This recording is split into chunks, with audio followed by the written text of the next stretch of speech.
afternoon everyone, welcome to the Wildlife Centre, welcome to the otters. We got 4 otters on display in here, another 2 in the enclosures a little bit further along here, so 6 in total. In the end enclosure, the one with the observation holes attached to it, we have a male called Jake. He's probably in that holt at the moment, I'd imagine. He's much more of a later afternoon otter, so probably curled up in there if you want to try and see him when we're finished here. Just behind some of you here in the middle enclosure, we have a male called Buster.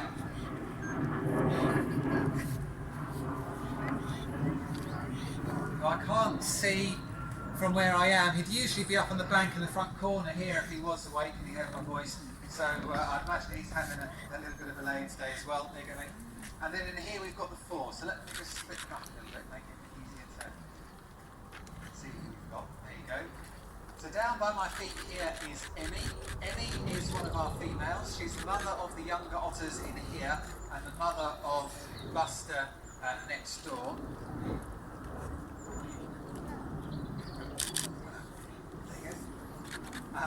Down to my left here is Elwood.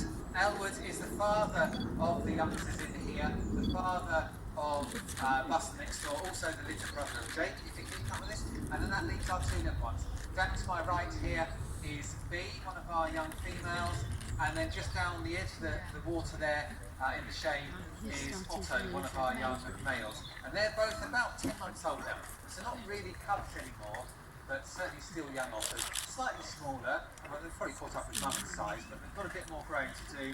Slightly softer features around the face there as well, so we can still tell that they are younger otters. But they, as I say, they've still got a bit more growing to do, another 6 months or so until they're pretty much fully grown. All of our otters are European otters. There are 13 types of otter that you can find living around the world. Only the European otter that you'll find living out in the wild of the UK, and we used to have them all over the UK until around about the 1950s and the 1960s. That's when they started to fall in number. Lots of reasons for this, but the main reason is it was around that time that there's an increase in the use of the pesticides that the farmers used, and in particular the DDTs. Didn't poison the otters directly, but did wash down into the waterways, poison their prey base, therefore in turn poison the otter. Almost certainly it affected their fertility as well. And so this pushed them all the way back to the brink of extinction. And over the last half of the last century, you really only found our otters living around the coasts of Scotland. It's not that they're sea otters, still European otters. That's the only type of otter we have in this country, but they can live out in salt water just as well as freshwater.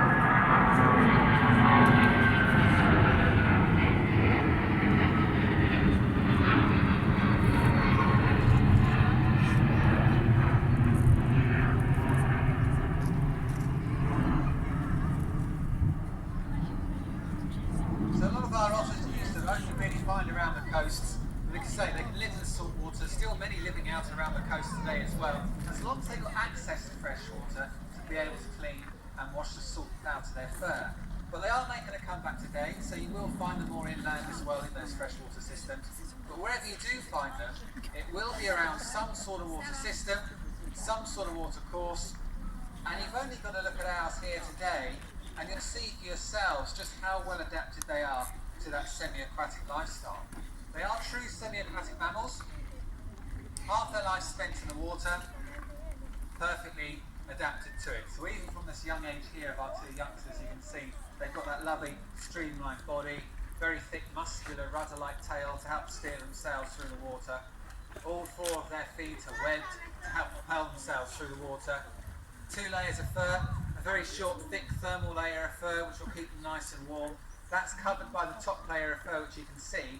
That second layer, that top layer, is a little bit longer, a little bit thinner, a little bit oily as well, and that's their waterproof coat. That's what keeps them nice and dry.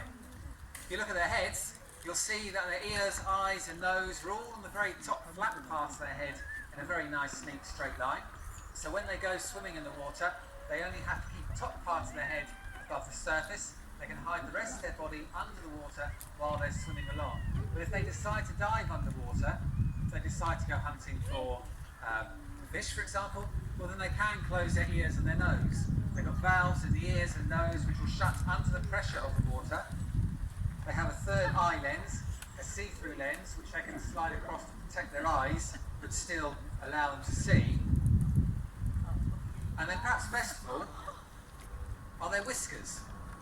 And if you look at them closely enough, you'll see they actually have two sets of whiskers, or two prominent sets of whiskers.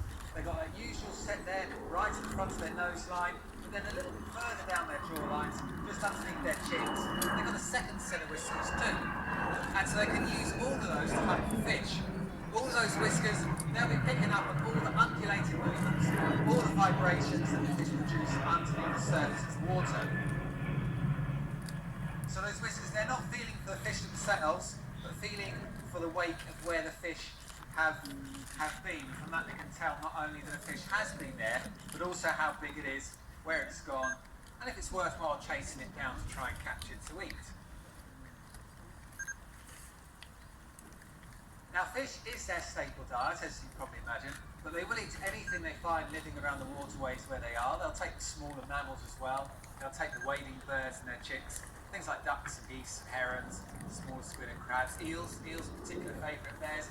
But fish is their main diet. Fish is mainly what they'll take out in the wild, mainly what we feed them here as well.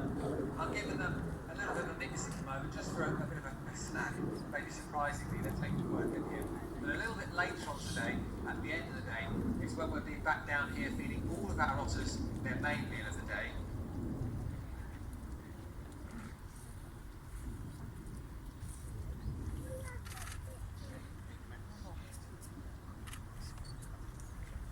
And that's when we'll be feeding them all their main fish meal of the day then as well. So if you're still around at the end of the day, once we close the owls, come back down here and you'll see all 6 of them get their main fish meal there. They've got a nice big bit of salmon each there, a little bit later on.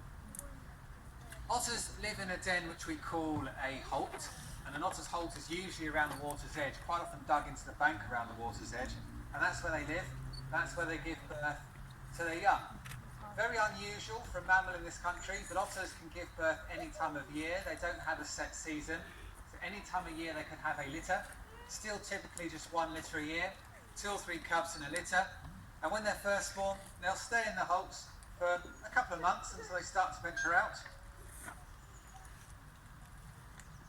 It'll take them a couple of months to begin to develop and grow through that second layer of fur, that waterproof layer of fur.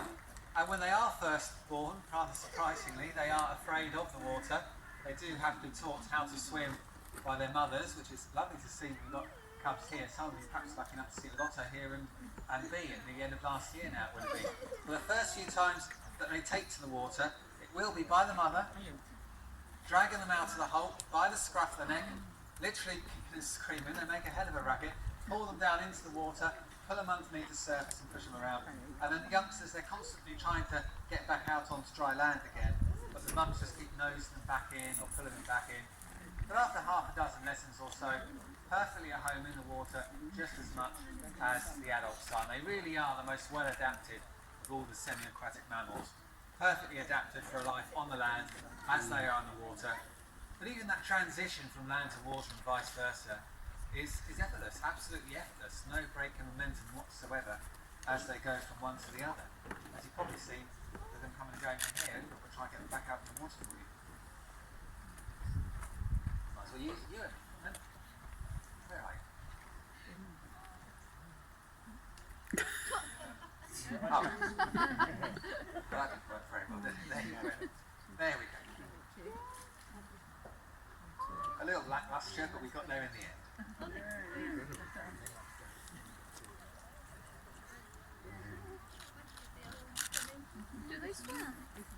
Now the future of otters in the UK is it's actually looking very good. We always hear about the number of animals around the world which are becoming more threatened and more endangered.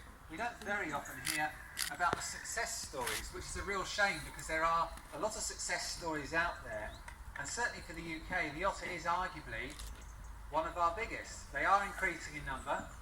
They are now back from the brink of extinction, to be found in every county of the UK once again. And if we give it another few years, I wouldn't be surprised if we start to see them on every freshwater system in the country. So they're getting back to where they once were. They're getting back to where they should be.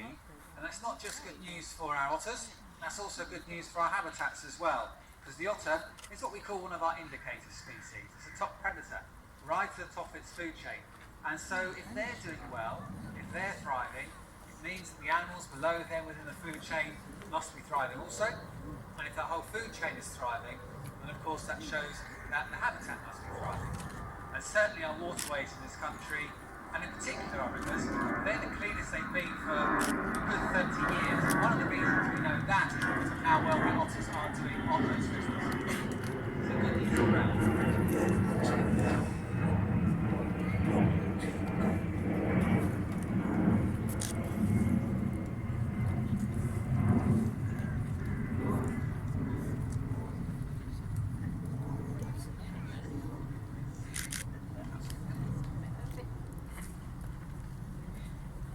But if anyone has any questions, by all means ask away. I'm going to step outside because I do have a little bit of a nip to them. But come over and ask any questions and I'll answer the ones I can for you.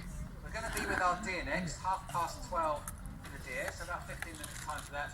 Just at the end of the walkway here, some of you are on, out onto the deer platform, and we'll call those over a little bit closer for you then, 12:30 for the deer. But otherwise, enjoy the rest of your day. Thank you. Thank you. We're going to look at the deer one now.